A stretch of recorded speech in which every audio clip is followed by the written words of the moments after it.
ದ್ವಿತೀಯ PUC ಅರ್ಥಶಾಸ್ತ್ರಕ್ಕೆ ಸಂಬಂಧಪಟ್ಟಂತೆ ಅತ್ಯಂತ ಮುಖ್ಯವಾಗಿರ್ತಕ್ಕಂಥ ಕೆಲವೊಂದು ಸಲಹೆಗಳು ಹಾಗೂ ಇಂಪಾರ್ಟೆಂಟ್ ಆಗಿರ್ತಕ್ಕಂಥ ಕ್ವಶನ್ಗಳನ್ನು ಕುರಿತು ಈ ವಿಡಿಯೋದಲ್ಲಿ ನಿಮಗೆ ತಿಳಿಸಲಿದ್ದೇನೆ, ವಿತ್ ಆನ್ಸರ್ ಹೇಳಲಿದ್ದೇನೆ. ಸೊ ಮೊದಲನೇದಾಗಿ ನೀವು ನೆನ್ಪಿಡಬೇಕಾಗಿದ್ದು ಏನಂತಂದರೆ, ಇಲ್ಲಿವರೆಗೆ ಮುಗ್ದಿರ್ತಕ್ಕಂಥ ಎಲ್ಲ ಪತ್ರಿಕೆಗಳನ್ನು ಗಮನಿಸಿದಾಗ ಸಾಮಾನ್ಯವಾಗಿ 3 ಮಾದರಿ ಪ್ರಶ್ನೆ ಪತ್ರಿಕೆಗಳಿಂದ 60+ ಅಂಕಗಳನ್ನು ಕೇಳಲಾಗಿದೆ. 3 ಮಾಡೆಲ್ ಕ್ವಶನ್ ಪೇಪರ್ಗಳನ್ನು ಪರ್ಫೆಕ್ಟ್ ಆಗಿ ಓದಿಕೊಂಡ್ರೆ 60ಕ್ಕಿಂತ ಹೆಚ್ಚಿನ ಅಂಕಗಳನ್ನು ಪಡಿಬಹುದು, ಫಸ್ಟ್ ಕ್ಲಾಸ್ ಆಗಿ ಪಾಸ್ ಆಗಬಹುದು. ಅದಕ್ಕೋಸ್ಕರ ನಿಮ್ಮ ಹತ್ರ ಇನ್ನೂ ಸಹ ಸಮಯ ಇದೆ. 3 ಮಾಡೆಲ್ ಪೇಪರ್ಗಳನ್ನು ಪರ್ಫೆಕ್ಟಾಗಿ ಓದ್ಕೊಳ್ಳಿ. ಅಥವಾ ಮಾಡೆಲ್ ಪೇಪರ್ ಓದಲಿಕ್ಕೆ ಆಗೋದಿಲ್ಲ ಅಂದರೂ ಸಹ ಡಿಸ್ಕ್ರಿಪ್ಷನ್ ಲಿಂಕ್ನಲ್ಲಿ ಕೆಲವೊಂದು ಇಂಪಾರ್ಟೆಂಟ್ ಕ್ವಶನ್ ಆನ್ಸರ್ ವಿಡಿಯೋ ಈಗಾಗಲೇ ಮಾಡಿದ್ದೀನಿ, ಅದನ್ನು ನೋಡಿಕೊಂಡ್ರೂ ಸಹ ನೀವು 60+ ಅಂಕಗಳನ್ನು ಪಡಿಬಹುದು. ಸೊ ಹಾಗಾದರೆ ಮಾದರಿ ಪ್ರಶ್ನೆ ಪತ್ರಿಕೆಗಳಿಗೆ ಸಂಬಂಧಪಟ್ಟಿರ್ತಕ್ಕಂಥ ಉತ್ತರಗಳನ್ನು ಹೇಳ್ತಾ ಹೋಗ್ತೀನಿ, ನೋಡ್ಬೋದು ನೀವಿಲ್ಲಿ. ಮಾದರಿ ಪ್ರಶ್ನೆ ಪತ್ರಿಕೆ 1 ಆಗಿದೆ ಇದು. ಸೊ ಸ್ಥಾನದರ್ಶಕ ತುಷ್ಟಿಗುಣ ವಿಶ್ಲೇಷಣೆಯು ತುಷ್ಟಿಗುಣವನ್ನು 4 ಆಪ್ಷನ್ಗಳಿವೆ. ಸೊ ಇದರಲ್ಲಿ ರೈಟ್ ಆಗಿರ್ತಕ್ಕಂಥ ಆನ್ಸರ್ ಮಾತ್ರ ಹೇಳ್ತೀನಿ, ನೆನ್ಪಿಟ್ಕೊಳ್ಳಿ. ಶ್ರೇಣಿಗಳಲ್ಲಿ ವ್ಯಕ್ತಪಡಿಸುತ್ತದೆ ಸರಿಯಾದ ಉತ್ತರವಾಗಿದೆ. ಸೊ ಇಲ್ಲಿ ಸೆಕೆಂಡ್ ಕ್ವಶನ್ ನೋಡಬೇಕಾದ್ರೆ, ಕಾಬ್ ಡಾಗ್ಲಾಸ್ ಉತ್ಪಾದನಾ ಬಿಂಬಕ ಅಂತ ಇದೆ ನೋಡಿ. ಇದರ ಸರಿಯಾದ ಉತ್ತರ ಆಪ್ಷನ್ ಸಿ ಆಗಿದೆ. Q = x1 alpha x2 beta ಅಂತ ಈ ಟೈಪ್ ಇದೆ ನೋಡಿ. So C option is right answer. So next question number 3 ಇದೆ. ಸೊ ಈ ರೀತಿ ಕೆಲವೊಂದು ಕ್ವಶನ್ ಕೇಳಬಹುದು, ಇವೇನು ಕ್ವಶನ್ ಬ್ಯಾಂಕ್ನಲ್ಲಿ ಇಲ್ಲ ಎಕ್ಸ್ಟ್ರಾ ಕೇಳಿದ್ದಾರೆ ಅಂತ ಅನ್ಕೊಳ್ತಕ್ಕಂಥದ್ದೆಲ್ಲ, ತುಂಬ ಸಿಂಪಲ್ ಆಗಿರ್ತಕ್ಕಂಥ ಕ್ವಶನ್ ಇದೆ. 3ನೇದು, ಒಬ್ಬ ಪುಸ್ತಕ ಮಾರಾಟಗಾರನು ಪ್ರತಿಯೊಂದಕ್ಕೆ ಬೆಲೆ 20ರಂತೆ 40 ಪುಸ್ತಕಗಳನ್ನು ಮಾರಾಟ ಮಾಡುತ್ತಾನೆ. ಅಂದರೆ 20 ರೂಪಾಯಿಗೆ ಒಂದು ಪುಸ್ತಕ ಇದೆ, 40 ಪುಸ್ತಕಗಳನ್ನು ಮಾರಾಟ ಮಾಡಿದ್ದಾನೆ. 20 × 40 ಮಾಡಿ ಎಷ್ಟಾಗುತ್ತೆ ಆನ್ಸರ್ ಇಲ್ಲಿ? 800. Option B is right answer. So next one question number 4 ನೋಡ್ತಾ ಇರ್ಬೋದು. RBI ನೇರವಾಗಿ ಇವರೊಂದಿಗೆ ವ್ಯವಹರಿಸುವುದಿಲ್ಲ. ಸೊ RBI ಏನು ಮಾಡುತ್ತೆ? ಕೇಂದ್ರ ಬ್ಯಾಂಕ್, ವಾಣಿಜ್ಯ ಬ್ಯಾಂಕ್, ಸರ್ಕಾರ ಜೊತೆ ವ್ಯವಹಾರ ಮಾಡುತ್ತೆ. ಆದರೆ ಸರಿಯಾದ ಉತ್ತರ ವ್ಯವಹರಿಸುವುದಿಲ್ಲ ಅಂತ ಕೇಳ್ತಾ ಇದ್ದಾರೆ. ಸೊ ಆಪ್ಷನ್ ಸಿ ಜನಸಾಮಾನ್ಯರು is right answer. Question number 5 ನೋಡ್ತಾ ಇರ್ಬೋದು. ಸಾಲದ ಸುಲಭ ಲಭ್ಯತೆ ಇದನ್ನು ಉತ್ತೇಜಿಸುತ್ತದೆ. ಅಂದರೆ ಸುಲಭವಾಗಿ ಸಾಲ ಸಿಗ್ತಾ ಇದೆ ಅಂತಂದರೆ ಅದು ಏನು ಉತ್ತೇಜನ ಮಾಡುತ್ತೆ? ಆಪ್ಷನ್ ಬಿ ಹೂಡಿಕೆ ಅಂತಕ್ಕಂಥದ್ದು ಸರಿಯಾದ ಉತ್ತರವಾಗಿದೆ. So next fill in the blanks ನೋಡ್ತಾ ಇರ್ಬೋದು. ಕ್ವಶನ್ ನಂಬರ್ 6, ವಾಸ್ತವವಾಗಿ ಎಲ್ಲ ಆರ್ಥಿಕತೆಗಳೇನಾಗಿರುತ್ತೆ ಇಲ್ಲಿ? ಮಿಶ್ರ ಆರ್ಥಿಕತೆಗಳಾಗಿರುತ್ತೆ. ಸರಿಯಾದ ಉತ್ತರ ಮಿಶ್ರ. ಸೆಕೆಂಡ್ ಕ್ವಶನ್ ನೋಡ್ತಾ ಇರ್ಬೋದು. ಬಯಕೆಗಳನ್ನು ತೃಪ್ತಿಪಡಿಸುವ ಸರಕಿನ ಸಾಮರ್ಥ್ಯಕ್ಕೆ ಏನಂತ ಕರಿತೀವಿ? ತುಷ್ಟಿಗುಣ. Utility is right answer. Next question number 8 ನೋಡ್ತಾ ಇರ್ಬೋದು. ಶ್ರಮದ ಬೇಡಿಕೆ ಮತ್ತು ಪೂರೈಕೆ ರೇಖೆಗಳು ಪರಸ್ಪರ ಛೇದಿಸುವ ಬಿಂದುವಿನಲ್ಲಿ ಏನು ನಿರ್ಧಾರವಾಗುತ್ತೆ? ರೈಟ್ ಆನ್ಸರ್ ಈಸ್ ಕೂಲಿ ನಿರ್ಧಾರವಾಗುತ್ತದೆ. ನೆಕ್ಸ್ಟ್ ಒನ್ ಕ್ವಶನ್ ನಂಬರ್ 9 ನೋಡ್ತಾ ಇರ್ಬೋದು. ಒಂದು ಉದ್ಯಮವು ಘಟಕ ಮಾಡಿದ ನಿವ್ವಳ ಕೊಡುಗೆಯನ್ನು ಅದರ ರೈಟ್ ಆನ್ಸರ್ ಈಸ್ ಮೌಲ್ಯವರ್ಧನೆ ಎನ್ನುತ್ತೇವೆ. ಉತ್ತರ ಮೌಲ್ಯವರ್ಧನೆ. ಸೊ ಲಾಸ್ಟ್ ಕ್ವಶನ್, ದೇಶೀಯ ಕರೆನ್ಸಿ ರೂಪದಲ್ಲಿ ವಿದೇಶಿ ಕರೆನ್ಸಿ ಬೆಲೆ ಹೆಚ್ಚಾಗುವುದನ್ನು ದೇಶೀಯ ಕರೆನ್ಸಿಯ ಕುಗ್ಗುವಿಕೆ ಅಥವಾ ಇಳಿಕೆ ಈಸ್ ರೈಟ್ ಆನ್ಸರ್. ಕುಗ್ಗುವಿಕೆನೂ ಬರೆದ್ರು ಮಾರ್ಕ್ಸ್ ಕೊಡ್ತಾರೆ, ಇಳಿಕೆ ಅಂತ ಬರೆದ್ರು ಅಂಕ ಕೊಡ್ತಕ್ಕಂಥದ್ದು.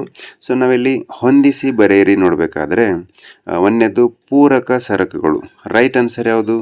2ನೇದು ಪೆನ್ನು ಮತ್ತು ಶಾಹಿ. ನೆಕ್ಸ್ಟ್ ಇದನ್ನು ಪ್ರಾಫಿಟ್ ಚಿಹ್ನೆ ಇದೆ ನೋಡಿ, ಅದರ ಸರಿಯಾದ ಉತ್ತರ 6th ಇದೆ ನೋಡಿ, TR-TC ಅಂತ. ಸೊ ನೆಕ್ಸ್ಟ್ ಗೃಹಕೃತ ಸೇವೆಗಳು ಅಂತ ಇದೆ ನೋಡಿ, ಸಿ ರೈಟ್ ಆನ್ಸರ್ ಯಾವುದಾಗುತ್ತೆ ಇಲ್ಲಿ? ಹಣರಹಿತ ವಿನಿಮಯ, 5th ಒನ್. ಅಂತಿಮ ಸರಕುಗಳ ಸಮಗ್ರ ಬೇಡಿಕೆ ಅಂತ ಇದೆ ನೋಡಿ, ಅದು option serial number 1, C bar plus I bar plus CY is right answer. Next ನಿರ್ವಹಣಾ ಹೊಂದಾಣಿಕೆ ಅಲ್ಲಿ ಏನಿದೆ? ಡರ್ಟಿ ಹೊಂದಾಣಿಕೆ ಅಂತ ಮ್ಯಾಚ್ ಸುಲಭವಾಗಿ ಮಾಡಬಹುದು. So next one question number 12 ನೋಡಬೇಕಾದ್ರೆ, ಅಲ್ಪಾವಧಿ ಉತ್ಪಾದನಾ ವಿಶ್ಲೇಷಣೆಯನ್ನು ವಿವರಿಸುವ ನಿಯಮವನ್ನು ತಿಳಿಸಿ ಅಂತ ಇದೆ. ಸೊ ಸರಿಯಾದ ಉತ್ತರ ಯಾವುದು? ಬದಲಾಗುವ ಪರಿಮಾಣಗಳ ನಿಯಮ. ನೆಕ್ಸ್ಟ್ ಪೂರೈಕೆ ಎಂದರೇನು ಅಂತ ಇದೆ. ಸೊ ನೀಡಲಾದ ಬೆಲೆ, ತಂತ್ರಜ್ಞಾನ, ಉತ್ಪಾದನಾಂಗ ಬೆಲೆಗಳಲ್ಲಿ ಉದ್ಯಮ ಘಟಕ ಮಾರಾಟ ಮಾಡಲು ಬಯಸುವ ಸರಕಿನ ಪ್ರಮಾಣಕ್ಕೆ ಏನಂತ ಕರಿತೀವಿ? ಪೂರೈಕೆ ಅಂತ ಕರಿತೀವಿ. ಅಂದರೆ ಒಂದು ನಿರ್ದಿಷ್ಟ ಬೆಲೆಯಲ್ಲಿ ಉದ್ಯಮಗಳು ಮಾರಾಟ ಮಾಡಲು ಬಯಸುವ ಸರಕಿನ ಪ್ರಮಾಣವೇ ಪೂರೈಕೆ ಆಗಿದೆ. ನೆಕ್ಸ್ಟ್ ಆಡಮ್ ಸ್ಮಿತ್ ಅವರ ಪ್ರಸಿದ್ಧ ಕೃತಿ ಅಂತ ಇದೆ. ಸೊ ಕೃತಿ ಯಾವುದು? ರಾಷ್ಟ್ರಗಳ ಸಂಪತ್ತು, ವೆಲ್ತ್ ಆಫ್ ನೇಷನ್ ಅಂತ ಇದೆ. ಸೊ ನೆಕ್ಸ್ಟ್ 15th, ಹಣದ ಚಲಾವಣೆ ವೇಗ ಎಂದರೇನೆಂದರೆ ನಿರ್ದಿಷ್ಟ ಸಮಯದಲ್ಲಿ ಹಣದ ಒಂದು ಘಟಕವು ಎಷ್ಟು ಬಾರಿ ಕೈಗಳನ್ನು ಬದಲಾಯಿಸುತ್ತದೆ ಎಷ್ಟು ಬಾರಿ ಕೈಗಳನ್ನು ಬದಲಾಯಿಸುತ್ತದೆ ಅನ್ನೋದಕ್ಕೆ ಎನ್ನುತ್ತೇವೆ ಹಣದ ಚಲಾವಣೆ ವೇಗ ಎನ್ನುತ್ತೇವೆ. 16th ಒನ್, ಸಾರ್ವಜನಿಕ ಉತ್ಪಾದನೆಯ ಅರ್ಥ ತಿಳಿಸಿ ಅಂತ ಇದೆ. ಸಾರ್ವಜನಿಕ ಉತ್ಪಾದನೆ ಅಂದ್ರೇನು? ಸರಕುಗಳು ನೇರವಾಗಿ ಸರ್ಕಾರದಿಂದ ಉತ್ಪಾದಿಸಲ್ಪಡುವುದಕ್ಕೆ ಸಾರ್ವಜನಿಕ ಉತ್ಪಾದನೆ ಅಂತ ಕರಿತೀವಿ. ಅಂದರೆ ಸರ್ಕಾರವೇ ಸರಕುಗಳನ್ನು ಉತ್ಪಾದನೆ ಮಾಡಿದರೆ ಅದಕ್ಕೆ ಏನಂತೀವಿ? ಸಾರ್ವಜನಿಕ ಉತ್ಪಾದನೆ ಅಂತ ಕರಿತೀವಿ. Next question number 17. So question number 17ನಲ್ಲಿ 2 ಅಂಕಕ್ಕೆ ಸಂಬಂಧಪಟ್ಟಂತೆ ಇಲ್ಲಿ ಎಷ್ಟು ಕ್ವಶನ್ಗಳು ಕಾಣ್ತವೆ ಅಲ್ಲ, ಇಲ್ಲಿ ಇಂಪಾರ್ಟೆಂಟ್ ಆಗಿರ್ತಕ್ಕಂಥ ಇಷ್ಟು ಕ್ವಶನ್ಗಳಿಗೆ ಸಂಬಂಧಪಟ್ಟಂತೆ ಕ್ವಶನ್ ನೋಡ್ತಾ ಇರ್ಬೋದು. ಇಲ್ಲಿ ಎಷ್ಟಿವೆ ಇಂಪಾರ್ಟೆಂಟ್ ಆಗಿರ್ತಕ್ಕಂಥ ಇಷ್ಟು ಕ್ವಶನ್ಗಳಿಗೆ ಸಂಬಂಧಪಟ್ಟಂತೆ ಈಗಾಗಲೇ ಉತ್ತರದ ವಿಡಿಯೋವನ್ನು ಮಾಡಿದ್ದೀನಿ. ಡಿಸ್ಕ್ರಿಪ್ಷನ್ ಲಿಂಕ್ನಲ್ಲಿ ಸಹ ಕೊಟ್ಟಿರ್ತೀನಿ, ನೋಡಬಹುದು. ನೆಕ್ಸ್ಟ್ ಒನ್, 4 ಅಂಕಕ್ಕೆ ಸಂಬಂಧಪಟ್ಟಂತೆ ಕೇಂದ್ರೀಯ ಯೋಜಿತ ಆರ್ಥಿಕತೆ, ಇಬ್ಬರು ಅನುಭೋಗಿಗಳಿದ್ದಾರೆ, ಮಾರುಕಟ್ಟೆ ಬೇಡಿಕೆ ಅಂತಿದೆ ನೋಡಿ. ಸೊ ಇದು 27ನೇ ಕ್ವಶನ್ಗೆ ಸಂಬಂಧಪಟ್ಟಂತೆ ಈಗಾಗಲೇ ಉತ್ತರ ಮಾಡಿರ್ತಕ್ಕಂಥ ವಿಡಿಯೋ ಇದೆ. ಆದರೂ ಸಹ ಇನ್ನೊಂದು ಸಲ 28ನೇ ಕ್ವಶನ್ಗೆ ಸಂಬಂಧಪಟ್ಟಂತೆ ಉತ್ತರ ಹೇಳ್ತೀನಿ, ನೆನ್ಪಿಟ್ಕೊಳ್ಳಿ. ಏನಿದೆ? ಮಾರುಕಟ್ಟೆಯಲ್ಲಿ ಇಬ್ಬರು ಅನುಭೋಗಿಗಳು ಇದ್ದಾರೆ. ಸೊ ವಿವಿಧ ಬೆಲೆ ಮಟ್ಟದಲ್ಲಿ ಅವರ ಬೇಡಿಕೆ ಕೆಳಗಿನಂತೆ ನೀಡಲಾಗಿದೆ. ಸೊ ಮಾರುಕಟ್ಟೆ ಬೇಡಿಕೆ ಕಂಡುಹಿಡಿಯಬೇಕು. ಯಾವ ರೀತಿ? P1 ಇದೆ, D1 D2 ಕೊಟ್ಟಿದ್ದಾರೆ. ಮಾರುಕಟ್ಟೆ ಬೇಡಿಕೆ ಯಾವ ರೀತಿ ಬರುತ್ತೆ? D1 + D2 ಮಾಡಿದ್ರೆ MD ಮಾರ್ಕೆಟ್ ಡಿಮ್ಯಾಂಡ್ ಬರುತ್ತೆ. 10 + 21 31, 9 + 19 28, 8 + 17 25, 7 + 15 22, 6 + 13 19, 5 + 11 16, 4 + 9 ಎಷ್ಟಾಗುತ್ತೆ? 13, 3 + 7 ಎಷ್ಟಾಗುತ್ತೆ? 10 ಆಗುತ್ತೆ. ಸೊ ಈ ರೀತಿ ಸುಲಭವಾಗಿ ಬರಿಬಹುದು. ಸೊ ನೆಕ್ಸ್ಟ್, ಉದ್ಯಮ ಘಟಕ ಪೂರೈಕೆ ರೇಖೆ ನಿರ್ಧಾರಕಗಳು ಅಂತ ಇದೆ. ತಂತ್ರಜ್ಞಾನದ ಪ್ರಗತಿ, ಆದಾನದ ಬೆಲೆಗಳು ಅಂತ ಇದೆ. ಉತ್ತರ ಸುಲಭವಾಗಿ ನೆನ್ಪಿಡಬೇಕಾದ್ರೆ, ತಂತ್ರಜ್ಞಾನ ಹೆಚ್ಚಾದಂತೆ ಸೀಮಾಂತ ವೆಚ್ಚ ಕಡಿಮೆಯಾಗಿ ಪೂರೈಕೆ ಅಧಿಕವಾಗುತ್ತದೆ. ಅದೇ ರೀತಿ ಬೆಲೆಗಳ ಬಗ್ಗೆ ಹೇಳಬೇಕಾದ್ರೆ ಏನಿದೆ ಇಲ್ಲಿ? ಆದಾನದ ಬೆಲೆಗಳು ಹೆಚ್ಚಾದಾಗ ಉತ್ಪಾದನಾ ವೆಚ್ಚ ಹೆಚ್ಚಾಗಿ ಸರಾಸರಿ ವೆಚ್ಚ ಹೆಚ್ಚಾಗಿ ಪೂರೈಕೆ ಕಡಿಮೆ ಆಗುತ್ತದೆ. ಇದನ್ನು ಸ್ವಲ್ಪ ಚೆನ್ನಾಗಿ ವಿವರಣೆ ಮಾಡಿ ಬರೆದ್ರೆ ಸಾಕು. ಕ್ವಶನ್ ನಂಬರ್ 30 ಇದೆ ನೋಡಿ, ಮುಕ್ತ ಪ್ರವೇಶ ನಿರ್ಗಮನದ ಸಮತೋಲನದ ಮೇಲಾಗುವ ಪರಿಣಾಮಗಳು ಅಂತ ಇದೆ. ಸೊ ಇದಕ್ಕೆ ಸಂಬಂಧಪಟ್ಟಂತೆ ಸೊ ಕ್ವಶನ್ ನಂಬರ್ 30 ಬಗ್ಗೆ ಹೇಳಬೇಕಾದ್ರೆ ತುಂಬ ಸಿಂಪಲ್ ಆಗಿರ್ತಕ್ಕಂಥದ್ದು. ಸೊ ಇಲ್ಲಿ ಸ್ವಲ್ಪ ಬರೆದ್ರೆ ಸಾಕು. ಏನಂದರೆ, ಏಕರೂಪದ ಲಕ್ಷಣ ಘಟಕಗಳ ಅಸ್ತಿತ್ವ ಇರುತ್ತೆ. ಇವು ಅಸಾಮಾನ್ಯ ಲಾಭವನ್ನು ಗಳಿಸುವುದಿಲ್ಲ, ಸೊ ನಷ್ಟವನ್ನು ಸಹ ಅನುಭವಿಸುವುದಿಲ್ಲ. ಇಲ್ಲಿ ಬೆಲೆಯು ಸರಾಸರಿ ವೆಚ್ಚಕ್ಕೆ ಸಮಾನವಾಗಿರುತ್ತದೆ. ಬೆಲೆ ಸರಾಸರಿ ವೆಚ್ಚಕ್ಕಿಂತ ಹೆಚ್ಚಾದಾಗ ಇಲ್ಲಿ ಬೆಲೆ ಸರಾಸರಿ ವೆಚ್ಚಕ್ಕಿಂತ ಹೆಚ್ಚಾದಾಗ ಅಸಾಮಾನ್ಯ ಲಾಭವಿದ್ದು ಆಗ ಉದ್ಯಮ ಘಟಕ ಉದ್ಯಮವನ್ನು ಪ್ರವೇಶ ಮಾಡುತ್ತದೆ. ಸೊ ಅವುಗಳ ಪ್ರವೇಶದಿಂದ ಎಲ್ಲ ಘಟಕಗಳೇನಾಗುತ್ತೆ? ಇಲ್ಲಿ ಸಾಮಾನ್ಯ ಲಾಭದತ್ತ ಮುಖ ಮಾಡುತ್ತೆ. ಸೊ ಬೆಲೆ AC ಕಡಿಮೆ ಆದಾಗ ಏನಾಗುತ್ತೆ? ಸಾಮಾನ್ಯ ಲಾಭ ಕಡಿಮೆ ಲಾಭ ಆಗಿ ಅಸ್ತಿತ್ವದಲ್ಲಿರತಕ್ಕಂಥ ಉದ್ಯಮಗಳು ನಿರ್ಗಮಿಸುತ್ತವೆ. ಈ ರೀತಿ ಸ್ವಲ್ಪ ಬರೆದರೆ ಸಾಕು. ಸೊ ಹಣದ ಶಾಸನಬದ್ಧ ವ್ಯಾಖ್ಯಾನಗಳು M1 M2 M3 M4 ಅಂತಿದೆ ನೋಡಿ. ಇದಕ್ಕೆ ಸಂಬಂಧಪಟ್ಟಂತೆ ಈಗಾಗಲೇ ವಿಡಿಯೋವನ್ನು ಮಾಡಿದ್ದೀನಿ, ಡಿಸ್ಕ್ರಿಪ್ಷನ್ ಲಿಂಕ್ನಲ್ಲಿ ಕೊಟ್ಟಿರ್ತೀನಿ, ನೋಡ್ಬೋದು. 31ನೇ ಕ್ವಶನ್ ಸಹ ವಿಡಿಯೋ ಇದೆ, ಡಿಸ್ಕ್ರಿಪ್ಷನ್ ಲಿಂಕ್ನಲ್ಲಿ ನೋಡ್ಬೋದು. ಸೊ 33 ಕ್ವಶನ್ಗೆ ಸಂಬಂಧಪಟ್ಟಂತೆ ಸಹ ಪ್ರಾಬ್ಲಮೆಟಿಕ್ ಕ್ವಶನ್ಗಳಿಗೆ ಸಂಬಂಧಪಟ್ಟಂತೆ ವಿಡಿಯೋ ಮಾಡಿ ಬಿಡ್ತೀನಿ. ಸೊ ಆಲ್ರೆಡಿ ಸಹ ಇವೆ ಕೆಲವೊಂದು ಪ್ರಾಬ್ಲಮೆಟಿಕ್ ಕ್ವಶನ್ ನೋಡ್ಬೋದು. ಸೊ ನೆಕ್ಸ್ಟ್ ರಿಕಾರ್ಡೋ, ಸಂದಾಯ ಬಾಕಿ ಇವೆಲ್ಲ ವಿಡಿಯೋಗಳು ಇರ್ತಕ್ಕಂಥದ್ದು ಡಿಸ್ಕ್ರಿಪ್ಷನ್ ಲಿಂಕ್ನಲ್ಲಿವೆ, ನೋಡ್ಬೋದು. ಸೊ ನೆಕ್ಸ್ಟ್ ಕ್ವಶನ್ ನಂಬರ್ 37 38 39 40 ಇಷ್ಟು ಓದ್ಕೊಂಡ್ರೆ ಸಾಕು. 6 ಮಾರ್ಕ್ಸ್ಗೆ ಸಂಬಂಧಪಟ್ಟಂತೆ ಇವುಗಳ ವಿಡಿಯೋ ಸಹ ಈಗಾಗಲೇ ಮಾಡಿರ್ತಕ್ಕಂಥದ್ದು ಇದೆ. ಸೊ ಪ್ರೊಜೆಕ್ಟ್ ಓರಿಯೆಂಟೆಡ್ಗೆ ಸಂಬಂಧಪಟ್ಟಂತೆ ಕ್ವಶನ್ ನಂಬರ್ 41 ಏನಿದೆ ನೋಡಿ. ಸೊ ಇಲ್ಲಿ ಫಸ್ಟ್ ಕ್ವಶನನ್ನು ಕರೆಕ್ಟಾಗಿ ನೋಡ್ಕೊಳ್ಳಿ. ಸೊ ಏನಿದೆ ಇಲ್ಲಿ? ಅನುಭೋಗಿ 2 ಸರಕು ಅನುಭೋಗಿಸಲು ಬಯಸಿದ್ದು X1 6 X2 8. ಸೊ ಆದಾಯ 120. ಕ್ವಶನ್ನಲ್ಲಿ ನಂಬರ್ಗಳು ಚೇಂಜ್ ಆಗಬಹುದು. ಸೊ X1ನ ಬೆಲೆ ಏನಿದೆ ಇಲ್ಲಿ? 6 ಇದ್ದಾಗ ತನ್ನ ಸಂಪೂರ್ಣ ಆದಾಯ ಖರ್ಚು ಮಾಡಿ X1 ಎಷ್ಟು ಅನುಭೋಗಿಸಬಹುದು ಅಂತ ಇದೆ. ಸೊ 120 / 6 ಮಾಡಿದ್ರೆ ಎಷ್ಟು ಬರುತ್ತೆ? 20 is right answer. Question number 2 120 / 8 ಮಾಡಬೇಕು, ಯಾಕಂದರೆ 8 ರೂಪಾಯಿ ಬೆಲೆ ಇದೆಯಲ್ಲ. ಸೊ ಆನ್ಸರ್ 15 ಬರತಕ್ಕಂಥದ್ದು. ಸೊ ನೆಕ್ಸ್ಟ್, ಕೆಳಮುಖವಾಗಿರುತ್ತದೆ C. D ಆಗಿರ್ತಕ್ಕಂಥದ್ದು ಸಮಾನವಾಗಿರುತ್ತದೆ. F ಅಂತಕ್ಕಂಥದ್ದು ಸರಿ, ಹೌದು ಸರಿ, ಇಷ್ಟು ಬರೆದ್ರೆ ಸಾಕು. 42ಗೆ ಸಂಬಂಧಪಟ್ಟಂತೆ 3 ಅಂತಕ್ಕಂಥದ್ದು ಈಕ್ವಿಲಿಬ್ರಿಯಮ್ ಪ್ರೈಸ್, ಈಕ್ವಿಲಿಬ್ರಿಯಮ್ ಕ್ವಾಂಟಿಟಿ ಆಗುತ್ತೆ. ಸೊ ಡೈಗ್ರಾಮ್ ನಿಮಗೆಲ್ಲ ಗೊತ್ತಿದೆ, ಇದಕ್ಕೆ ಸಂಬಂಧಪಟ್ಟಂಥ ವಿಡಿಯೋ ಇದೆ, ನೋಡ್ಬೋದು ಡಿಸ್ಕ್ರಿಪ್ಷನಲ್ಲಿ. ಸೊ ನೆಕ್ಸ್ಟ್ ಕ್ವಶನಲ್ಲಿ ನಂಬರ್ ಚೇಂಜ್ ಆಗ್ಬೋದು ಎಕ್ಸಾಮ್ನಲ್ಲಿ, ಇವೆ ಅಂತ ಇಲ್ಲ.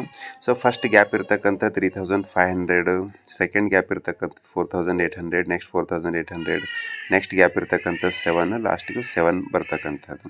ಸೊ ಭಾಗ ಎಫ್ ಇದು ಎಲ್ಲ ವಿದ್ಯಾರ್ಥಿಗಳು ಬಿಡಿಸ್ತಕ್ಕಂಥ ಅವಶ್ಯಕತೆ ಇಲ್ಲ. ಸೊ ನೆಕ್ಸ್ಟ್ ನೋಡಬೇಕಾದ್ರೆ ಮಾಡೆಲ್ ಕ್ವಶನ್ ಪೇಪರ್ 2 ಮಾದರಿ ಪ್ರಶ್ನೆ ಪತ್ರಿಕೆ 2ರ ಉತ್ತರ ನೋಡ್ತಾ ಹೋಗೋಣ. ಕ್ವಶನ್ ನಂಬರ್ 1, TFC 200 ರು, TVC 225ಗಳಿದ್ದಾಗ ಒಟ್ಟು ವೆಚ್ಚ ಸೂತ್ರ ಏನಿದೆ? TFC ಪ್ಲಸ್ TVC 200 ಪ್ಲಸ್ 225 ಮಾಡಿದ್ರೆ ಎಷ್ಟಾಗುತ್ತೆ? 425. ಕ್ವಶನ್ ನಂಬರ್ 2, ಲಾಭವನ್ನು ಹೀಗೆ ಸೂಚಿಸಲಾಗುತ್ತೆ. Option D profit, pie type ಇದೆ ನೋಡಿ, ಅದು ಡಿ ಅಂತಕ್ಕಂಥದ್ದು ಸರಿಯಾದ ಉತ್ತರ. ಕ್ವಶನ್ ನಂಬರ್ 3, ಕೆಲಸ ಮಾಡಲು ಸಿದ್ಧವಿರುವ ಎಲ್ಲ ಕಾರ್ಮಿಕರು ಪೂರ್ಣ ಉದ್ಯೋಗವನ್ನು ಕಂಡುಕೊಳ್ಳುತ್ತಿದ್ದರೂ ಎಲ್ಲ ಕಾರ್ಖಾನೆಗಳು ತಮ್ಮ ಪೂರ್ಣ ಸಾಮರ್ಥ್ಯದಲ್ಲಿ ಕಾರ್ಯನಿರ್ವಹಿಸುತ್ತವೆ ಎಂಬುದು ಯಾರ ಚಿಂತನೆಯಾಗಿದೆ? ಸರಿಯಾದ ಉತ್ತರ ಆಪ್ಷನ್ ಸಿ, ಸಾಂಪ್ರದಾಯಿಕ ಚಿಂತನೆಯಾಗಿದೆ. ಕ್ವಶನ್ ನಂಬರ್ 4 ನೋಡ್ತಾ ಇರ್ಬೋದು. ಯೋಜಿತ ಸಮಗ್ರ ಬೇಡಿಕೆಯು ಯೋಜಿತ ಸಮಗ್ರ ಪೂರೈಕೆಗೆ ಸಮಾನವಾಗಿರುವ ಬಿಂದುವಿನಲ್ಲಿ ಏನಾಗುತ್ತೆ? ಆನ್ಸರ್ ಆಪ್ಷನ್ ಎ, ಸಮತೋಲನವಿರುತ್ತದೆ ಅಂತ ಬರೀಬೇಕು. ಸೊ ಕ್ವಶನ್ ನಂಬರ್ 5, ರಾಷ್ಟ್ರೀಯ ಕರೆನ್ಸಿಗಳು ಮಾರಾಟವಾಗುವ ಮಾರುಕಟ್ಟೆಯನ್ನು ಹೀಗೆ ಕರೆಯುತ್ತಾರೆ. ಏನಂತ ಕರೀತಾರೆ? ವಿದೇಶಿ ವಿನಿಮಯ ಮಾರುಕಟ್ಟೆ. Option C is right answer. So ಬಿಟ್ಟ ಸ್ಥಳ ನೋಡಬೇಕಾದ್ರೆ ಕ್ವಶನ್ ನಂಬರ್ 6, ಸರಕೊಂದರ ಬೇಡಿಕೆ ಬೆಲೆಯೊಂದಿಗೆ ವಿರುದ್ಧ, ರೈಟ್ ಆನ್ಸರ್, ವಿರುದ್ಧ ದಿಕ್ಕಿನಲ್ಲಿ ಚಲಿಸುತ್ತದೆ. ಕ್ವಶನ್ ನಂಬರ್ 7, ಘಟಕ ತೆರಿಗೆಯು ಅಂತಾಗಬೇಕದು, ಘಟಕ ತೆರಿಗೆ is right answer. Question number 8, ಹಣವನ್ನು ಇಟ್ಟುಕೊಳ್ಳುವ ಮುಖ್ಯ ಉದ್ದೇಶ ಏನು ಅಂದರೆ ವ್ಯವಹಾರ ನಿಭಾಯಿಸಲು, ವ್ಯವಹಾರ, ರೈಟ್ ಆನ್ಸರ್. 9ನೇದು, ಗುಣಕದ ಗಾತ್ರ MPC, ರೈಟ್ ಆನ್ಸರ್, ಮೌಲ್ಯವನ್ನು ಅವಲಂಬಿಸಿದೆ. ಕ್ವಶನ್ ನಂಬರ್ 10, ಭಾರತದಲ್ಲಿ ಹಣಕಾಸು ವರ್ಷ ಏಪ್ರಿಲ್ 1ರಿಂದ ಮಾರ್ಚ್ 31, ಹಣಕಾಸು is right answer. Match the following ನೋಡಬೇಕಾದ್ರೆ 1ನೇದು ವಾಸ್ತವಿಕ ಅರ್ಥಶಾಸ್ತ್ರ ಅಂತ ಇದೆ. ಸೊ ವಾಸ್ತವಿಕ ಅರ್ಥಶಾಸ್ತ್ರ ಸರಿಯಾದ ಉತ್ತರ ಯಾವುದು? ಥರ್ಡ್ ಇದೆ ನೋಡಿ, ಕಾರ್ಯತಂತ್ರಗಳ ಕಾರ್ಯನಿರ್ವಹಣೆ. ಸರಿ ಸಮಾನ ಬೇಡಿಕೆ ಸ್ಥಿತಿಸ್ಥಾಪಕತ್ವ, ಸರಿಯಾದ ಉತ್ತರ 4th ಇದೆ ನೋಡಿ, ED = 1. ನೆಕ್ಸ್ಟ್ ಸಿ, ಅಸಾಮಾನ್ಯ ಲಾಭದ ಸಾಧ್ಯತೆ ಅಂತ ಇದೆ. ಸೊ ಅದರ ಉತ್ತರ ಹೊಸ ಉದ್ಯಮಗಳ ಆಕರ್ಷಣೆ, 1ನೇದು ರೈಟ್ ಆನ್ಸರ್. ಡಿ, ತಪಶಿಲು ಪಟ್ಟಿ ಅಂತ ಇದೆ. ತಪಶಿಲು ಪಟ್ಟಿ ಅಂದರೆ ಏನಿಲ್ಲಿ? ದಾಸ್ತಾನು ಚಲಕ, 5 ಇಸ್ ರೈಟ್ ಆನ್ಸರ್. SLR ಅಂದ್ರೆ ಏನು? 2ನೇದು ಶಾಸನಬದ್ಧ ದ್ರವ್ಯತಾ ಅನುಪಾತ, ರೈಟ್ ಆನ್ಸರ್ ಆಗುತ್ತೆ. ಸೊ ನೆಕ್ಸ್ಟ್ ಒನ್ ನೋಡಬೇಕಾದ್ರೆ ಕ್ವಶನ್ ನಂಬರ್ 12, ಒಬ್ಬ ಅನುಭೋಗಿ 2 ಕಿತ್ತಾಳೆ ಹಣ್ಣುಗಳು 22 ಘಟಕಗಳಷ್ಟು ಒಟ್ಟು ತುಷ್ಟಿಗುಣ, 3ನೇ ಹಣ್ಣಿನಿಂದ 25 ಘಟಕ ಒಟ್ಟು ತುಷ್ಟಿಗುಣ. ಸೊ ಸೀಮಾಂತ ಎಷ್ಟು ಅಂದರೆ 25 - 22 ಎಷ್ಟು ಬರುತ್ತೆ? 3 ರೈಟ್ ಆನ್ಸರ್ ಇದೆ. ಕ್ವಶನ್ ನಂಬರ್ 13, ಆದಾನಗಳು 10% ಹೆಚ್ಚಿಸಿದಾಗ ಉತ್ಪನ್ನ 10%ಕ್ಕಿಂತಲೂ ಅಧಿಕವಾಗುವ ಪ್ರತಿಫಲ ಪ್ರಮಾಣ ಯಾವುದು? ಏರಿಕೆ ಪ್ರತಿಫಲ. ನೆಕ್ಸ್ಟ್ ಕ್ವಶನ್ ನಂಬರ್ 14 ಇದೆ ನೋಡಿ, ಸೀಮಂತ ಆದಾಯವನ್ನು ವ್ಯಾಖ್ಯಾನಿಸಿ. ಸೀಮಂತ ಆದಾಯ ಎಂದರೆ ಎದಕ್ಕೆ ಕರಿತೀವಿ? ಒಂದು ಹೆಚ್ಚುವರಿ ಘಟಕದ ಉತ್ಪನ್ನದ ಮಾರಾಟದಿಂದ ಆದಾಯದಲ್ಲಾಗುವ ಹೆಚ್ಚಳಕ್ಕೆ ಏನಂತೀವಿ? ಸೀಮಂತ ಆದಾಯ. 15ನೇದು, ಅನುಭೋಗಿ ಬಾಳಿಕೆಯ ಸರಕುಗಳ ಅರ್ಥ ನೀಡಿ ಅಂತ ಇದೆ. ಸೊ ಅಂತಿಮ ಅನುಭೋಗದ ಸರಕುಗಳಾಗಿದ್ದು ತಕ್ಷಣದ ಬಳಕೆಯಿಂದ ನಾಶವಾಗದ ಸರಕುಗಳನ್ನು ಅನುಭೋಗಿ ಬಾಳಿಕೆಯ ಸರಕು ಅಂತ ಕರಿತೀವಿ. ಸ್ವದೇಶಿ ಹಣದ ಮೌಲ್ಯ ಏರಿಕೆ ಎಂದರೇನು ಅಂತ ಇದೆ. ಸೊ ಇಲ್ಲಿ ಬದಲಾಗುವ ವಿನಿಮಯ ದರದ ಪದ್ಧತಿ ಇರುವ ರಾಷ್ಟ್ರದಲ್ಲಿ ಸ್ವದೇಶಿ ಹಣದ ಬೆಲೆ ವಿದೇಶಿ ಹಣದ ಎದುರು ಏರಿಕೆಯಾದಾಗ ಅದನ್ನು ಸ್ವದೇಶಿ ಹಣದ ಏರಿಕೆ ಎನ್ನುತ್ತೇವೆ. ಸಿಂಪಲ್ ಆಗಿ ನೆನ್ಪಿಟ್ಕೊಳ್ಳಿ, ಸ್ವದೇಶಿ ಹಣದ ಬೆಲೆ ವಿದೇಶಿ ಹಣದ ಎದುರು ಏರಿಕೆಯಾದಾಗ ಅದನ್ನು ಸ್ವದೇಶಿ ಹಣದ ಏರಿಕೆ ಅಂತ ಕರಿತೀವಿ. ನೆಕ್ಸ್ಟ್ 2 ಮಾರ್ಕ್ಸ್ಗೆ ಸಂಬಂಧಪಟ್ಟಂತೆ ಈಗಾಗಲೇ PDF ವಿಡಿಯೋ ಎಲ್ಲವನ್ನು ಗ್ರೂಪ್ಗಳಲ್ಲಿ ಹಾಕಿದ್ದೀನಿ. ಸೊ ಅದಿಷ್ಟು ಓದ್ಕೊಂಡ್ರೆ ಎಲ್ಲನೂ ಕವರ್ ಆಗ್ತಕ್ಕಂಥದ್ದು.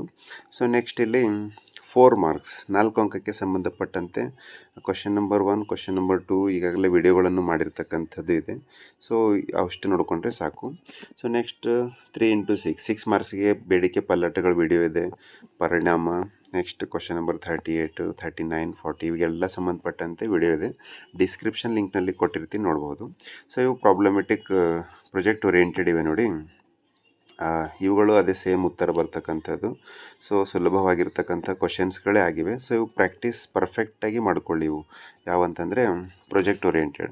ಸೊ 41 ಕ್ವಶನ್ ನೋಡ್ತಿರ್ಬೋದು ನೀವು ಇಲ್ಲಿ. ಏನಾಗಿದೆ, ಇದಕ್ಕಿಂತ ಬಿಫೋರ್ ಹೇಳಿದ್ನಲ್ಲ, ನಂಬರ್ಸ್ಗಳು ಚೇಂಜ್ ಆಗಬಹುದು. ನಂಬರ್ಸ್ಗಳು ಇಲ್ಲೇನಿದೆ ನೋಡ್ಬೋದು, X1 ₹5, X2 ₹10, ಆದಾಯ ₹200 ಇದೆ. ಸೊ X1 ಎಷ್ಟು ಖರೀದಿ ಮಾಡ್ಬೋದು, 200 / 5 ಮಾಡಿದ್ರೆ ಎಷ್ಟಾಗುತ್ತೆ, 40.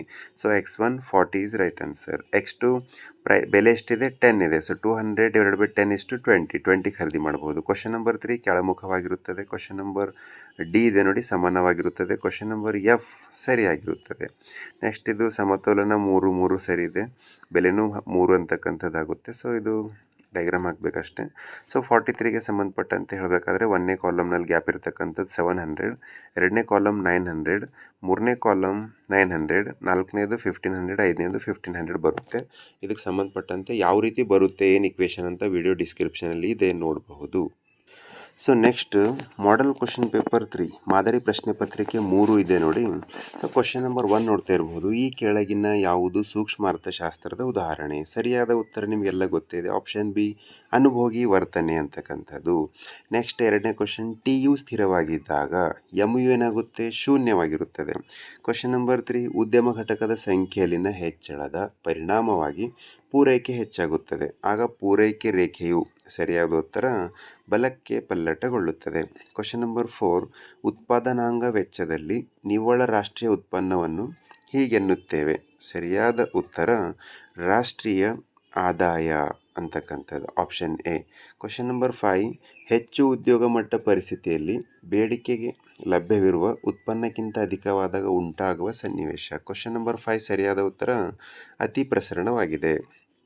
Next fill in the blanks ನೋಡ್ತಿರ್ಬೋದು. 6ನೇದು, ಒಂದೇ ಗರಿಷ್ಠ ಮಟ್ಟದ ಉತ್ಪಾದನೆಯನ್ನು ನೀಡುವ 2 ಆದಾನಗಳ ಎಲ್ಲ ಸಂಭವನೀಯ ಸಂಯೋಜನೆಗಳ ಸಮೂಹವನ್ನು ಏನಂತೀವಿ, ಸಮ ಉತ್ಪನ್ನ ರೇಖೆಗಳು ಅಂತ ಕರಿತೀವಿ. ಕ್ವಶನ್ ನಂಬರ್ 7, ಕೆಲವು ಚಟುವಟಿಕೆಗಳ ಡ್ಯಾಶ್ ವೆಚ್ಚವು ಬಿಟ್ಟುಕೊಡುವ 2ನೇ ಉತ್ತಮ ಚಟುವಟಿಕೆ. ಸರಿಯಾದ ಉತ್ತರ ಸದಾವಕಾಶ ವೆಚ್ಚ. ಕ್ವಶನ್ ನಂಬರ್ 8, ಸಮಗ್ರ ಅರ್ಥಶಾಸ್ತ್ರವು ಸೂಕ್ಷ್ಮ ಅರ್ಥಶಾಸ್ತ್ರದಲ್ಲಿನ ಆಳವಾದ ಬೇರುಗಳನ್ನು ಹೊಂದಿದೆ. ಉತ್ತರ ಸೂಕ್ಷ್ಮ ಅರ್ಥಶಾಸ್ತ್ರ. ಇಲ್ಲಿ ಬ್ರ್ಯಾಕೆಟ್ನಲ್ಲಿ ಕೊಟ್ಟಿರ್ತಾರೆ, ಅವು ಬರೆದ್ರೆ ಆಯಿತು. ಕ್ವಶನ್ ನಂಬರ್ 9, ಭಾರತದಲ್ಲಿ ನಾಣ್ಯಗಳನ್ನು ಸರ್ಕಾರ ಚಲಾವಣೆಗೆ ತರುತ್ತದೆ. ನಾಣ್ಯಗಳನ್ನು ಯಾರು ಚಲಾವಣೆಗೆ ತರ್ತಾರೆ, ಸರ್ಕಾರ. ನೋಟುಗಳನ್ನು ಯಾರು ಚಲಾವಣೆಗೆ ತರ್ತಾರೆ, reserve bank of India. Next ತಪ್ಪುಗಳು ಮತ್ತು ಡ್ಯಾಶ್ಗಳು ಅಂತ ಇದೆ ನೋಡಿ, ಅಲ್ಲಿ ಉತ್ತರ ಲೋಪಗಳು ಸಂದಾಯ ಬಾಕಿ 3ನೇ ಅಂಶವಾಗಿವೆ ಅಂತ ಬರಿಬೇಕು. Match the following. Question number 11, option 1ನೇದಿದೆ ನೋಡಿ, ಎ ಅಂತ. ಸರಳ ಬೇಡಿಕೆ ರೇಖೆ, option 3 D bracket P is equal to A minus B P is right answer. MPL ಅಂತ ಇದೆ ನೋಡಿ, ಉತ್ತರ 6, TPL minus TPL minus 1. Question number 3, ಪರಿಪೂರ್ಣ ಪೈಪೋಟಿ, ಉತ್ತರ ಪರಿಪೂರ್ಣ ಮಾಹಿತಿ, 5ನೇದು ಸರಿಯಾದ ಉತ್ತರ. ಹೊಣೆಗಾರಿಕೆಗಳು, 2ನೇದು ಠೇವಣಿಗಳು ಸರಿಯಾದ ಉತ್ತರ. ಹೆಚ್ಚುವರಿ ಬೇಡಿಕೆ, ದೀರ್ಘಾವಧಿಯಲ್ಲಿ ಬೆಲೆಗಳ ಏರಿಕೆಗೆ ಕಾರಣ, ಸರಿಯಾದ ಉತ್ತರವಾಗಿದೆ. ಕ್ವಶನ್ ನಂಬರ್ 12 ನೋಡ್ತಾ ಇರ್ಬೋದು. D1 20 minus 2P, D2 25 minus P. So ಮಾರುಕಟ್ಟೆ ಬೇಡಿಕೆಯನ್ನು ಕಂಡುಹಿಡಿಯಿರಿ ಅಂತ ಇದೆ. ಸೊ ಇಲ್ಲಿ ಏನು ಮಾಡಬೇಕಂತಂದರೆ, ಇಲ್ಲಿ ನಂಬರ್ಸ್ಗಳು ಒಂದು ಸೈಡಿಗೆ ತಗೊಳ್ಳಿ, ಸ್ಪೆಲ್ಲಿಂಗ್ ಒಂದು ಸೈಡ್. ಅಂದರೆ 20 + 25 ಎಷ್ಟಾಗುತ್ತೆ, 45 ಮೈನಸ್ 2P + P ಎಷ್ಟಾಗುತ್ತೆ, ಇಲ್ಲಿ 3P. ಅಂದರೆ 45 minus 3P is right answer. 13, ಅಸಾಮಾನ್ಯ ಲಾಭದ ಅರ್ಥ ನೀಡಿ ಅಂತ ಇದೆ. ಸೊ ಉದ್ಯಮ ಘಟಕ ಗಳಿಸಿದ ಸಾಮಾನ್ಯ ಲಾಭಕ್ಕಿಂತ ಹೆಚ್ಚಿನ ಲಾಭ, ಸಾಮಾನ್ಯ ಲಾಭಕ್ಕಿಂತ ಹೆಚ್ಚಿನ ಲಾಭಕ್ಕೆ ಏನಂತೀವಿ, ಅಸಾಮಾನ್ಯ ಲಾಭ ಅಂತ ಕರಿತೀವಿ. 14 ನೋಡ್ಬೋದು, ತೆರಿಗೆತರ ಪಾವತಿಗೆ ಒಂದು ಉದಾಹರಣೆ, ದಂಡಗಳು ಸರಿಯಾದ ಉತ್ತರ. ಕ್ವಶನ್ ನಂಬರ್ 15, ಸಮಗ್ರ ಬೇಡಿಕೆ ಮೇಲೆ ಪ್ರಭಾವ ಬೀರುವ ಒಂದು ಕೋಶೀಯ ಚಲಕವನ್ನು ಹೆಸರಿಸಿ ಅಂತ ಇದೆ. ಸೊ ಕೋಶೀಯ ಚಲಕ ಯಾವುದು, ತೆರಿಗೆ, ಸರ್ಕಾರದ ವೆಚ್ಚ ಬರೆದ್ರೆ ಸಾಕು. 16th, ಮುಕ್ತ ಆರ್ಥಿಕತೆ ಎಂದರೆ ಏನೆಂದು ಅರ್ಥೈಸುವಿರಿ ಅಂತ ಇದೆ. ಸೊ ಒಂದು ರಾಷ್ಟ್ರವು ವಿವಿಧ ಮಾರ್ಗಗಳಿಂದ ಇತರ ರಾಷ್ಟ್ರಗಳ ಜೊತೆ ವ್ಯವಹರಿಸೋದಕ್ಕೆ ಏನಂತೀವಿ, ಮುಕ್ತ ಆರ್ಥಿಕತೆ ಅಂತ ಕರಿತೀವಿ.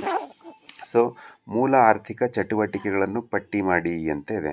ಏನಿದೆ, ವಿನಿಮಯ, ಅನುಭೋಗ, ಉತ್ಪಾದನೆ, ಇವುಗಳು ಚಟುವಟಿಕೆಗಳಂತ ಕರಿತೀವಿ. ಸೊ 18th, ಅನುಭೋಗಿ ವರ್ತನೆ ವಿವರಿಸುವ 2 ವಿಧಾನ ಯಾವುದು, ಸಂಖ್ಯಾ ಸೂಚಕ, ಸ್ಥಾನ ಸೂಚಕ.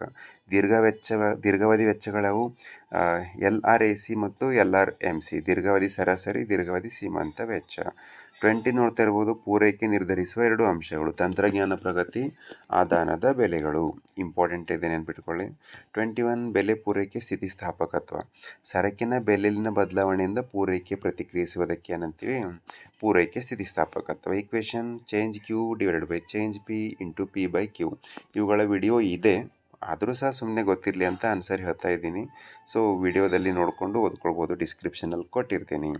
4 ಅಂಕಕ್ಕೆ ಸಂಬಂಧಪಟ್ಟಂತೆ ಎಲ್ಲ ಪ್ರಶ್ನೆಗಳ ಉತ್ತರ ಸಹ ಇದೆ, ಡಿಸ್ಕ್ರಿಪ್ಷನಲ್ಲಿ ನೋಡಬಹುದು. 6 ಅಂಕಕ್ಕೆ ಸಂಬಂಧಪಟ್ಟಂತೆ ಸಹ ಇದೆ.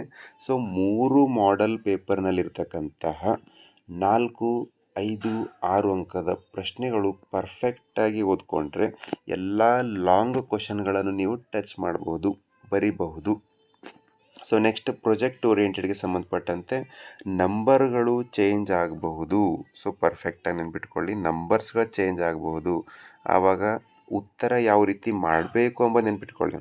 X1 15 ರೂಪಾಯಿ ಇದೆ, X2 25 ಇದೆ, ಆದಾಯ 300 ಇದೆ. ಸೊ ಅವಾಗ ಏನು ಮಾಡಬೇಕು, X1 ಕಂಡುಹಿಡಿಯಿರಿ. X1 ಬೆಲೆ ಎಷ್ಟು, 15. ಸೊ 300 ಡಿವೈಡೆಡ್ ಬೈ 15 ಮಾಡಬೇಕು, ಎಷ್ಟಾಗುತ್ತೆ 20. X1 ಉತ್ತರ 20. X2 ಎಷ್ಟಿದೆ ಬೆಲೆ ನೋಡ್ಬೋದು, 25. ಸೊ ಆದಾಯ 300. ಸೊ ಏನು ಮಾಡಬೇಕಿಲ್ಲಿ, 300 ಡಿವೈಡ್ ಬೈ 25 ಮಾಡಬೇಕು. ಉತ್ತರ ಎಷ್ಟು ಬರುತ್ತೆ, 12 ಸರಿಯಾದ ಉತ್ತರ. 3ನೇ, 4ನೇ, 5ನೇ ಸೇಮ್ ಉತ್ತರಗಳು, ಕೆಳಮುಖ ಇಳಿಜಾರಾಗಿರುತ್ತೆ. ನೆಕ್ಸ್ಟ್ ಸಮಾನವಾಗಿರುತ್ತದೆ, ಹೌದು ಸರಿ. ನೆಕ್ಸ್ಟ್ ಇದು ಸಹ 3ನೇದು ಸಮತೋಲನ ಬೆಲೆ, ಸಮತೋಲನ ಪ್ರಮಾಣ 25-25, ಒಂದು ಡಯಾಗ್ರಾಮ್ ಹಾಕಬೇಕಷ್ಟೇ. ಸೊ ನೆಕ್ಸ್ಟ್ ಕ್ವಶನ್ ನಂಬರ್ 43ನ ನೋಡಬೇಕಾದ್ರೆ 1ನೇದು ಗ್ಯಾಪ್ ಇದೆಯಲ್ಲ 1000 ಬರುತ್ತೆ, ಒಟ್ಟು ಉತ್ಪಾದನೆ ಎಷ್ಟು 1000. ಸೊ ಇಲ್ಲಿ 1000 ಇದೆ. ಸೊ 2ನೇ ಗ್ಯಾಪ್ ಇರ್ತಕ್ಕಂಥದ್ದು 1400, 1000 + 400 ಎಷ್ಟು 1400 ಆಗುತ್ತೆ. ಸೊ ನೆಕ್ಸ್ಟ್ 3ನೇದು ಗ್ಯಾಪ್ ಇದೆಯಲ್ಲ 1900, 500. ಸೊ 1900 - 500 ಮಾಡಿದ್ರೆ ಎಷ್ಟು ಬರುತ್ತೆ, 1400. ನೆಕ್ಸ್ಟ್ ಇಲ್ಲಿ ಒಂದು ಗ್ಯಾಪ್ ಇದೆ ನೋಡಿ, ಚಿಲ್ಲರೆ ಅಂಗಡಿ ಅಂತ 2500, ಅದು 1900 + 600 ಮಾಡಿದ್ರೆ ಎಷ್ಟು 2500. ಸೊ ಮೌಲ್ಯವರ್ಧನೆ ಪ್ಲಸ್ ಮಾಡಿದ್ರೆ ಎಷ್ಟು 2500 ಈಸ್ ರೈಟ್ ಆನ್ಸರ್. ಸೊ ಇಷ್ಟು 3 ಮಾದರಿ ಪ್ರಶ್ನೆ ಪತ್ರಿಕೆಗಳನ್ನು ಪರ್ಫೆಕ್ಟಾಗಿ ಓದ್ಕೊಂಡ್ರೆ 60 ಅಂಕಗಳನ್ನು ಫಿಕ್ಸ್ ಆಗಿ ಪಡಿತೀರಾ, 60+ ಅಂಕಗಳನ್ನು. ಸೊ ಶಾರ್ಟ್ ಕ್ವಶನ್ಗಳನ್ನು ಪರ್ಫೆಕ್ಟಾಗಿ ಓದ್ಕೊಳ್ಳಿ, ಯಾವುದೇ ರೀತಿ ಭಯ ಇಲ್ಲದೆ ಒಳ್ಳೆ ರೀತಿ ಪತ್ರಿಕೆಯನ್ನು ಬಿಡಿಸಿ ಬನ್ನಿ. ಸೊ ಯಾರ್ಯಾರು 60ಕ್ಕಿಂತ ಹೆಚ್ಚಿನ ಅಂಕಗಳನ್ನು ಪಡಿತೀರಿ ಅಂತ ಕಾನ್ಫಿಡೆನ್ಸ್ ಇದೆ ಅವರೆಲ್ಲ ಕಾಮೆಂಟ್ ಮಾಡಿ. ಈ ಥರ ಇನ್ನೂ ಹೆಚ್ಚಿನ ವಿಡಿಯೋಗಳಿಗೆ ಲೈಕ್ ಮಾಡಿ, ಶೇರ್ ಮಾಡಿ, ತಪ್ಪದೆ ಸಬ್ಸ್ಕ್ರೈಬ್ ಮಾಡಿ.